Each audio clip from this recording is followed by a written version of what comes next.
Assalamualaikum warahmatullahi wabarakatuh. Salam sejahtera. Pada bulan Mac 2021, Yang Amat Berhormat Menteri Besar bersama dengan saya ketika itu sebagai Menteri Tenaga dan Sumber Asli telah pun melakukan majlis pecah tanah kepada pengujudan galeri Geopark Lenggong atas usaha-sama antara Kementerian Tenaga dan Sumber Asli dengan Yayasan Al Bukhari. Hari ini galeri tersebut sedang dalam pemindaan. InsyaAllah akan siap dalam tempoh 2-3 bulan ini. November ini dia akan siap. Ia akan menjadi batu tanda kerana Lenggong, jika tidak ada arah melintang mengikut jadual yang kita tetapkan, akan diisytiharkan sebagai geopark kebangsaan. Satu lagi geopark akan wujud di negara ini, dan kedua di negeri Perak selepas geopark lembah kita. Kenapa Lenggong boleh diisytihar geopark? Apa bezanya dengan tapak warisan dunia UNESCO? Tapak warisan dunia UNESCO telah pun diluluskan oleh UNESCO beberapa tahun lalu. Ia di bawah seliaan Jabatan Warisan Negara, dan kawasan ini telah diwartakan. Istimewanya kerana antaranya ialah Bukit Bono, kawasan awal didiami manusia di rantau Asia selepas Afrika sejak 1,830 tahun dulu. Kita ada Perak Mine, kita ada gua, dan kita ada banyak tempat-tempat sejarah yang akhirnya menyebabkan kawasan ini diisytihar sebagai tapak warisan dunia. Tetapi lebih istimewa, kita bakal diwartakan, diisytiharkan sebagai geopark kebangsaan tahun ini. Dan kita punya ciri-ciri untuk membolehkan mengikut perancangannya menjelang 2023, Lenggong boleh diisytihar sebagai Global Geopark bertaraf antarabangsa selepas Langkawi, Kinabalu dan Lenggong. Inilah keistimewaannya. Tentu ada sebab kenapa Lenggong boleh diisytihar sebagai geopark. Kita ada banyak geotapak, tak kurang daripada 27 geotapak akan dibangunkan di kawasan ini. Dalam rancangan Malaysia yang ke-11, kerajaan melalui KENSA telah pun meluluskan RM4 juta untuk memulakan pengumpulan data, pewujudan geotapak untuk pembangunan di kawasan Lenggong, bermula daripada Kuak sehinggalah ke Ganda Temenggong, seluruh kawasan Parlimen Lenggong ini yang sangat luas. Dan banyak lagi projek-projek yang sedang dibuat melalui projek Pemakasa sebagainya. Ini dengan tujuan untuk membangunkan geotapak sebagai pusat pelancongan. Apa menariknya?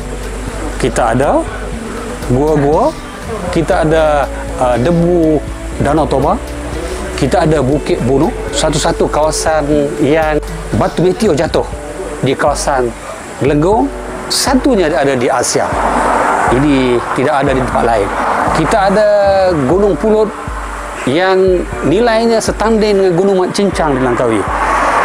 Pelancong boleh datang ke Lenggong, boleh menyusur Tasik Raban sehingga Kampung Beng, kerana di situ ialah kawasan habitat pramatang yang bernilai tinggi setanding dengan Sungai Kilim di Langkawi. Ini produk pelancongan yang baik. Batuan-batuan yang ada sini nilainya, usianya ratusan juta tahun. Mari kita warga di Lenggong, kita ada budaya yang cukup unik, bahasa yang cukup istimewa, makanan yang cukup istimewa, masyarakat yang ramah tamah. Ini nilai-nilai yang mesti kita kekalkan kerana ia menjadi tarikan. Datang ke Lenggong, kita ada Kuak Hill, kita ada Mas Pro, kita ada Rumah Rusa, kita ada Ladang Rusa, kita ada pusat ternakan ikan, kita ada kawasan-kawasan kampung tradisional. Banyak nilai-nilai yang sangat bernilai, bertaraf antarabangsa, bertaraf nasional, yang sebenarnya tidak banyak di tempat lain. Itulah istimewanya Lenggong. Banyak lagi kalau saya nak sebut satu persatu. Assalamualaikum warahmatullahi wabarakatuh.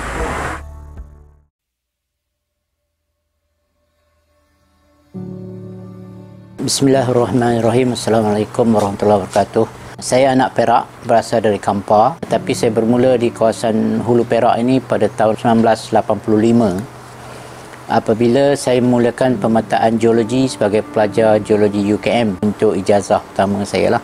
Seluruh daripada Greek sampai ke Lenggong umumnya mengenal jenis batuan dari segi geologinya. Kemudian 87 saya dipanggil untuk membantu arkeologi USM pada masa itu di bawah Datuk Profesor Emeritus Zuraina Majid USM yang pada ketika itu memulakan kajian di Kota Tampan. Oleh kerana saya dah ada latar belakang geologi Hulu Perak, saya diminta untuk membantu beliau lah dari segi geologi tentang tapak Kota Tampan. Itu permulaan saya di Lenggong sampai sekarang. Hampir semua penyelidikan yang berlangsung tentang arkeologi di Lenggong ini. Tugas pertama saya pada masa itu ialah untuk membantu USM mengenal pasti antara batu yang pecah semula jadi dengan yang orang buat. Kerana arkeologi ini berkaitan dengan manusia. Jadi apakah dia batu semula jadi atau dia memang alat batu yang dikatakan alat prasejarah di Lenggong. Jadi berdasarkan pengalaman di seluruh Hulu Perak geologinya, maka saya ditugaskan itu dulu. Yang kedua, saya ditugaskan mencari tapak seperti Kota Tampan. Maknanya lapisan kelikir sungai yang ada selain di Kota Tampan, di mana ada. Dan lapisan ini merupakan lapisan endapan Sungai Perak kuno. Sungai Perak dah berubah-ubah ke tahap yang ada sekarang. So, daripada pemetaan itu kita dah merekodkan lebih 30 tapak masa tu ada. Seperti Bukit Jawa, Bukit Bunuh dan yang lain-lain. Dan hampir semua tapak bekas tinggal Sungai Perak lama ini didapati juga dijadikan tempat membuat alat batu. Jadi ada pelbagai usia yang kita dah jumpa setakat sekarang. Dan tugas ketiga saya ialah memetakan gua batu kapur yang ada di Lenggong. Pada 87 Datuk Zuraina memulakan Gua Harimau. Kerana Gua Harimau memang dah ada rekod awal oleh penjajah British buat tahun 1958 saya rasa. Dah ada jumpaan. Jadi Datuk Zuraina terus ke situ di samping Kota Tampan. Saya mendapat tugas cari lagi gua lain yang ada di Lenggong. Jadi dalam mencari gua lain tu saya petakan ada 8 bukit batu kapur di Lenggong. Dalam 8 ini bila kita petakan ada 72 buah gua. Jadi daripada 72 buah gua ni kita bagi bintang-bintang lah yang mana yang paling patut buat dulu untuk tengok data ada ke tak ada. So bintang ni bergantung pada jumpaan dan juga bentuk gua dan sebagainya. So contohnya yang 5 bintang saya tak boleh lupa itu ialah Gua Gunung Runtuh. Betul, kita jumpa Perakman.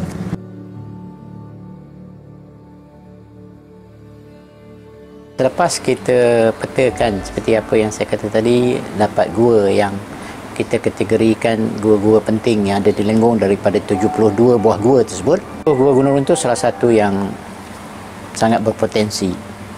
Dan kita mula saya rasa 1990, awal 90-an kita mulakan kajian dan akhirnya kita menemui satu bukti gua itu telah dihuni sejak sekitar 14,000 tahun dulu sampai ke 2,000 tahun dulu. Cukup panjang dari semasa ke semasa lah. So yang paling dalam kita excavate atau kita korek itu 14,000 tahun. Paling atas 2,000 tahun berselerak di dalam gua. Dan apa yang paling menarik ialah di tengah-tengah gua pada sekitar 1,5 meter kita jumpai satu pengkebumian. Maknanya bukan saja kita jumpa rangka sebiji, kita jumpa satu adat istiadat pengkebumian di mana diletakkan satu rangka di tengah-tengah gua dengan shieling tertinggi gua betul-betul di depan muka dia. Dengan rangka kita jumpa dalam keadaan muka menghadap ke langit gua dan dilipatkan. Maknanya kakinya naik ke atas, tangannya ke atas lah. So ini dikatakan satu kedudukan baby. Baru keluar macam itu, dikembalikan pun macam itu. Atau flex burial dipanggil.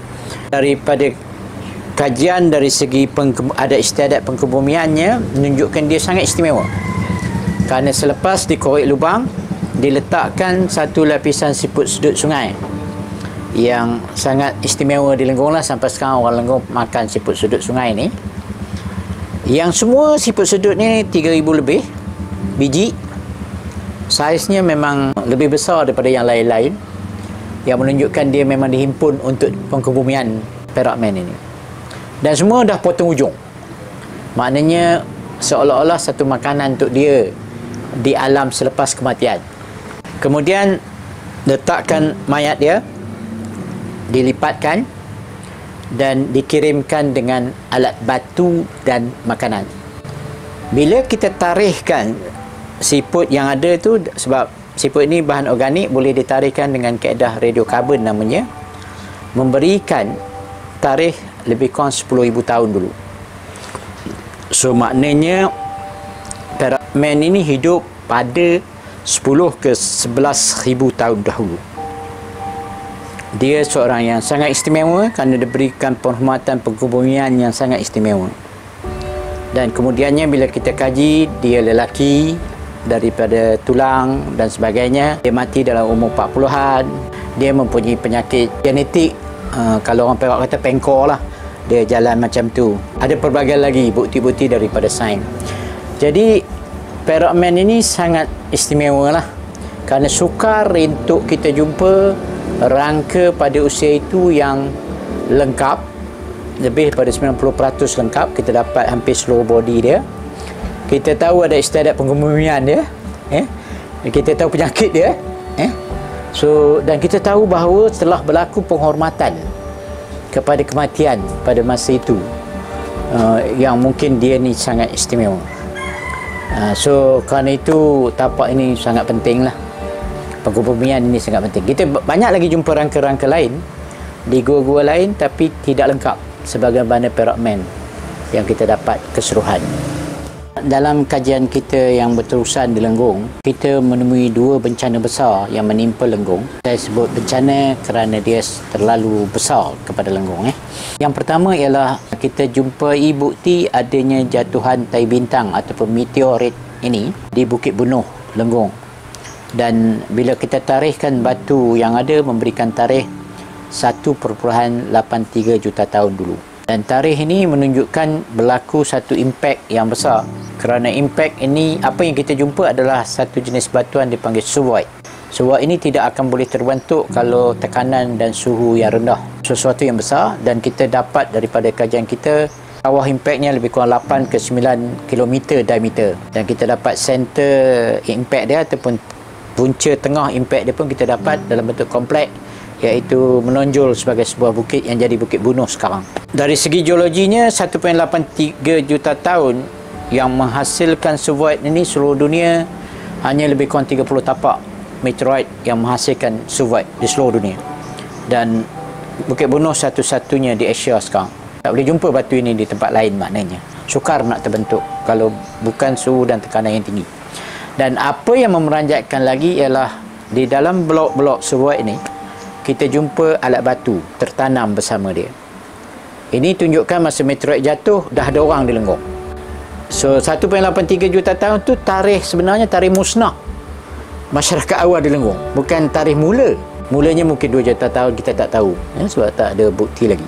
Tapi mesti lebih awal daripada 1.83. Jadi ini adalah satu bencana yang terawal yang menimpa Lenggong kepada masyarakat Lenggong. Yang kedua ialah debu toba, maknanya daripada Toba Sumatera. Dan kita juga dapat tarikh 74,000 tahun. Bila kita bandingkan dengan apa yang berlaku di Toba, 74,000 tahun ialah letupan yang terakhir yang menghasilkan tasik Toba sekarang. Kita melancong ke Medan, pergi ke Toba, kita dapat lihat satu tasik besar. Itu sebenarnya sebuah gunung dulu yang 3,000 meter lebih kurang tinggi, dah hancur semua, dah jadi tasik. So debunya berterbangan ke seluruh dunia sampai ke Afrika, ada Lautan Hindi, ada meluas, sangat meluas. Dan di Semenanjung dia pusing ikut Lenggong ini. Dia pusing ikut Lenggong ini dan kedudukan Lenggong, dan dia turun melimpahi seluruh lembah Lenggong. Saya sampai sini 86-87 yang belum membangun lagi, penuh dengan sawah padi, semua tanah putih. Saya ingat lagi pada masa tu. Sekarang tak nampak dah. Sekarang tempat-tempat tertentu. Jadi mengikut saintis yang mengkaji tentang debu tabah ni, letupan terakhir itu menyebabkan Asia Tenggara gelap seminggu tanpa oksigen. Jadi bayangkan orang-orang yang ada pada ketika itu. Contohnya di tapak Kota Tampan yang dibangun muzium sekarang ni, galeri itu, 74,000 tahun dulu mereka musnah akibat tanpa oksigen, akibat ditutup oleh debu tabah. Jadi Lenggong sudah melalui dua pengalaman yang memusnahkan manusia awal, 1.83 dan juga 74,000 tahun dulu. Menjadi tapak warisan dunia UNESCO untuk diiktiraf, dia mesti ada nilai dipanggil OUV, nilai keunggulan sejagat. Maknanya label dunia. Kan? Nilai itu label dunia tak? Ya. So kita lihat Lenggong semasa sebelum kita dapat, kita jadi calon. Jadi kita mencalonkan dengan bukti-bukti saintifik yang kita ada. Yang kedua, kita jumpai banyak lapisan batu sungai tadi yang masih kekal, tak terganggu, yang mendedahkan teknologi pembuatan alat batu palitik. Susah nak jumpa sebegini, Kota Tampan, Bukit Jawa dan sebagainya. Yang ketiga, urutan keseluruhan daripada 1.83 sampai sekarang ada orang di Lenggong. Ada bukti palitik, kemudian dia berubah pandai buat tembikar. Kita jumpa buat tembikar di sini, kemudian pandai buat alat gangsa sampai sekarang. Jadinya dalam satu lokasi yang kecil, kita boleh lihat perubahan budaya prasejarah sampai ke moden. Susah nak cari peringkat dunia. So ini nilai keunggulan sejagat. Kemudian diteruskan oleh Perak Man, rangka paling lengkap, rangka yang kita tahu ada istiadat pengumian politik dia dan yang lain-lain. Jadi nilai keunggulan sejagat kita tu banyak. Jadi bila kita hantar dossier, dipanggil proposal kita itu, bila kita hantar, tak sukar kita dapat sehingga ke tarikh dan akhirnya diisytiharkan. Cuma maknanya bila dah jadi nilai keunggulan sejagat, dunia kena sama-sama lah melihat dia sebagai nilai dunia. Ya, maknanya semua orang ada tanggungjawab di sini untuk menjaga dia sebagai satu khazanah prasejarah dunia.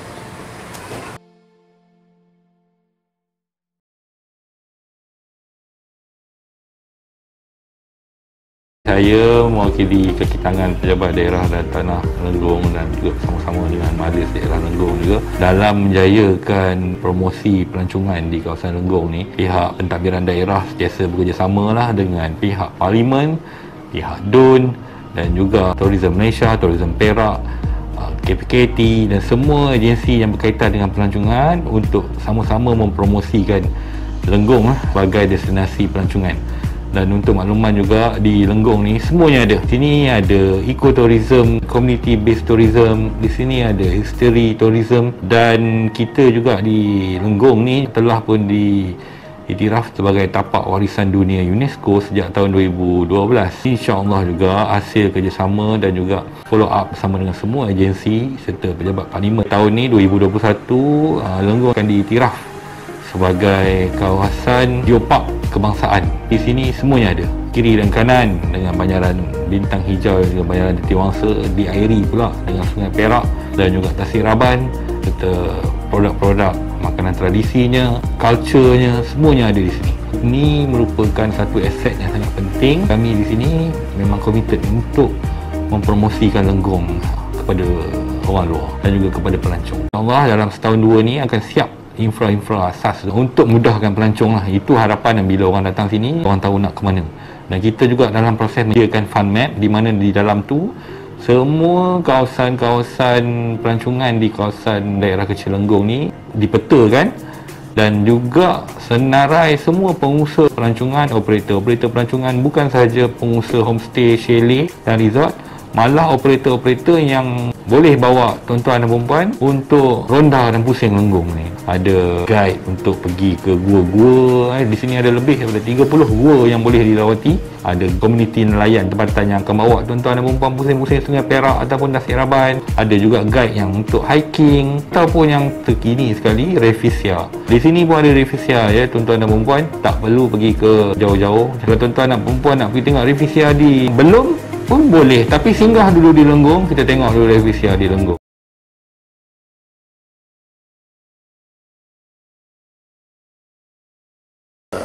Pertamanya, ini pertama kali pengalaman saya berkunjung ke Lenggong. Asalnya perancangan untuk ke Lenggong ini adalah untuk membawa keluarga berehat dan juga lari daripada kesibukan di tempat kita yang asal lah. Dan juga saya tak sangka sebenarnya apabila saya diberikan tawaran oleh sahabat saya di sini untuk mengalami satu pengalaman yang sangat berbeza dan luar jangkaan saya sendiri, kerana apabila kami datang ke sini, kami dibawa ke beberapa lokasi yang sebenarnya sangat mengejutkan kami sekeluarga apabila sebenarnya Lenggong memberikan satu tawaran percutian ataupun tawaran pelancongan yang sangat-sangat di luar dugaan kami. Bermula daripada pagi tadi apabila kami keluar dari tempat penginapan, kami telah dibawa ke sebuah lokasi di mana adanya kesan mendapan debu gunung berapi dari Danau Toba, dari Indonesia yang telah meletus 74,000 tahun dahulu, dan ia sangat mengejutkan bahawa kesan tersebut masih jelas kelihatan di kawasan Lenggong ini. Dan buat pertama kalinya dalam hayat kami dapat memegang sendiri kesan debu tersebut yang dah berusia puluhan ribu tahun.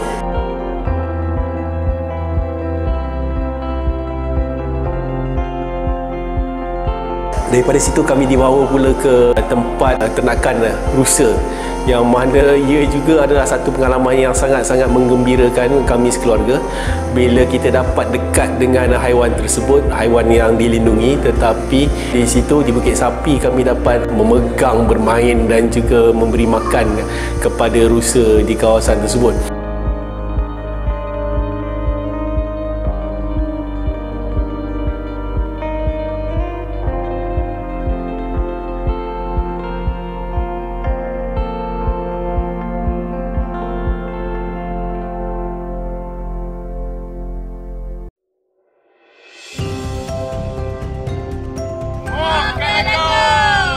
Saya rasa ia satu inisiatif yang sangat-sangat baik, kerana ia adalah satu pengalaman yang sukar diperolehi di tempat-tempat yang lain. Saya percaya sebenarnya kalau dimaklumkan dengan publicity yang lebih luas kepada pelancong di luar sana, dah tentu ini adalah satu kawasan yang takkan dilepaskan peluang untuk dikunjungi oleh pengunjung. Lepas bermain dengan rusa, kami sekeluarga telah dibawa untuk menyusuri kawasan Sungai Perak. Mula daripada Kampung Cepor. Perjalanan mengambil masa lebih kurang 1 jam, dan ia adalah pengalaman yang sangat menarik bila kita dapat melihat macam mana nelayan-nelayan darat ataupun nelayan sungai ini menyara hidup mereka. Kita dapat merasai sendiri pengalaman tersebut dan kita dapat melihat pemandangan-pemandangan yang rupanya saya rasa di luar jangkaan saya lah, betapa sangat menarik kawasan di tebing-tebing sungai tersebut.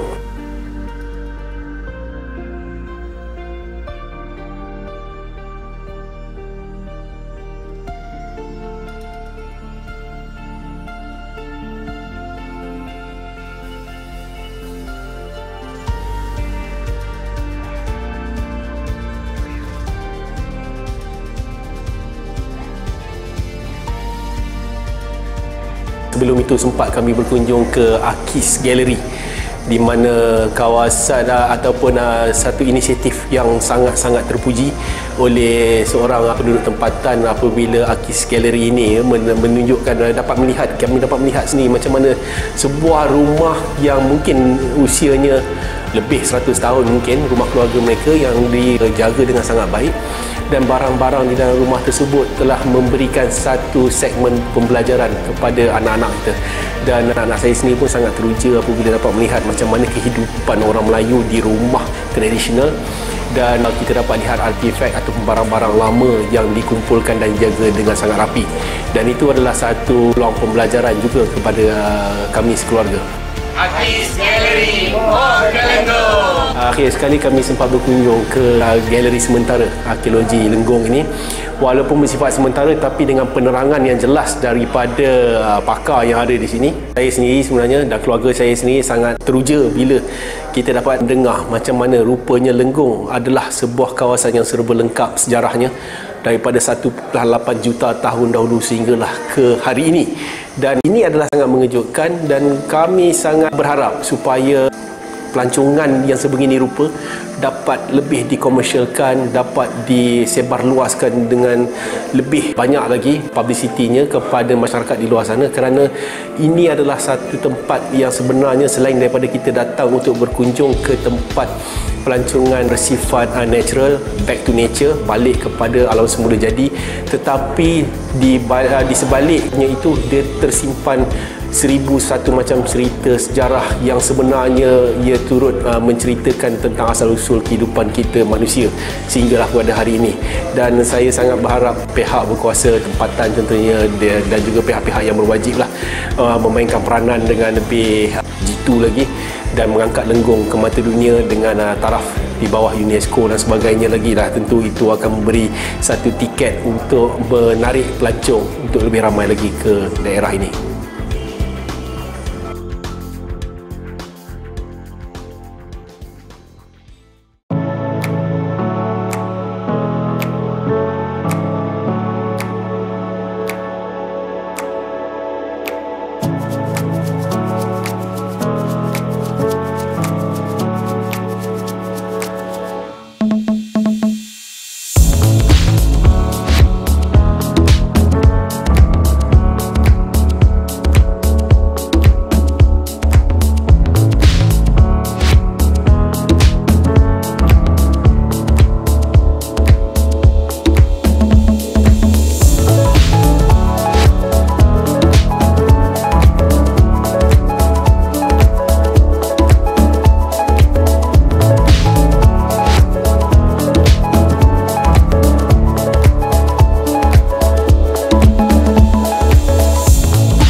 Kami punya tim THL lah, tim hiking Lenggong ni dah bertapak dekat sini dah hampir 4 tahun lah. Mula-mula kami buat untuk aktiviti caving lah. Caving di Lenggong ni kita ikut pada permintaan pelancong lah. Kalau dia datang untuk nak melawat gua di bawah Jabatan Warisan, kita akan bawa ke Gua Kajang, Gua Ngaum, Gua Asar, Gua Teluk Kelawar, Gua Perak Man, Gua Dayak. Kita akan bawa ke situ. Cuma dekat Lenggong ni lebih dia dekat gua-gua kita. Kita pun tahu dekat tempat lain pun ada gua. Okey. Cuma penceritaan. Penceritaan tentang gua. Kalau di gua-gua dekat lain dia ada 2 sajalah. Penceritaan dia lebih cerita pasal mistik dengan mitos. Cuma kita ni ada fakta. Lebih kita ada fakta sejarah lah. Daripada zaman peradaban manusia, zaman Paleolitik, zaman Neolitik, Mesolitik dan zaman logam lah. Cuma bila customer datang, kita akan explain, kita akan promote tempat kita. Okey, di sini Gua Kajang contoh. Gua Kajang ni pendapatan zaman Paleolitik, 8,000 tahun. Kita akan explain benda tu lah. Supaya customer dia akan balik, dia akan hebahkan benda ni supaya diorang akan datang balik. Okay, Gua Gunung Runtuh ni dia antara gua yang paling jauh sekali lah. Paling jauh? Paling jauh sekali lah daripada gua-gua lain. Rasa kalau customer mari, kita akan sediakan transport lah untuk angkut diorang. Transport? Transport untuk bawa diorang pergi ke kaki jauh ke daripada Masjid Geluk tu, jalan utama tu ke? Lebih kurang 2 kilo lebih juga lah. 2 kilo kita naik? Kita naik kereta. Lepas tu jalan pula? Berjalan pula. Jalan lebih kurang dalam 600 meter. Oh, tak jauh lah. Tapi dia mendaki lah. Oh, mendaki. Mendaki. Kita punya harapan ni satu lah. Kita nak buat Lenggong ni sebagai tempat yang menarik lah.